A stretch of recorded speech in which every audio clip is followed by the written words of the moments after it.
നിങ്ങളെല്ലാവരും ഇപ്പൊ ചോദിച്ചത് എന്താണെന്നറിയോ? അല്ലാഹ് വെള്ളിയാഴ്ച രാവിലോ പകലിലോ കടങ്ങൾ തീർത്ത് തൗബ ചെയ്ത് ഒളുവോടുകൂടി ജിബ്രീൽ അലൈഹിസ്സലാമിന്റെ സാന്നിധ്യത്തിൽ സ്വർഗത്തിന്റെ ചിത്രം കണ്ട് മലക്കുകൾ സ്വാഗതം പറയുന്നത് കേട്ട് ഷഹാദത്ത് കലിമ ഉറക്ക പറഞ്ഞ് ഈമാനോടുകൂടി മരിക്കണം. എന്റെ മുഖത്തു പ്രകാശമുണ്ടാകണം, എന്റെ നെറ്റിത്തടം വിയർക്കണം, എന്റെ മൂക്കിന്റെ ദ്വാരം വികസിക്കണം, എന്റെ ചുണ്ടിൽ പുഞ്ചിരി ഉണ്ടാകണം, എന്റെ ശരീരത്ത് സുഗന്ധമുണ്ടാകണം. 15 കാര്യം.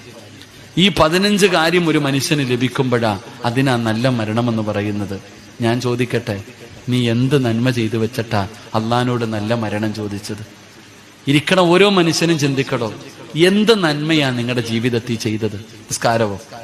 നിസ്കാരമാണോ? ഒറ്റയ്ക്ക് നിസ്കരിക്കുമ്പോ ഇന്ന ആഴ്ത്തേനെയും കുലുഹു അല്ലയി. എന്നാ വെള്ളിയാഴ്ച പള്ളിയിൽ പോയപ്പോ നീ നിസ്കരിച്ച നിസ്കാരം നോക്കിക്കേ, 4 പേര് കാണാനുണ്ടെങ്കിൽ വല്ലാത്ത നിസ്കാരമാ.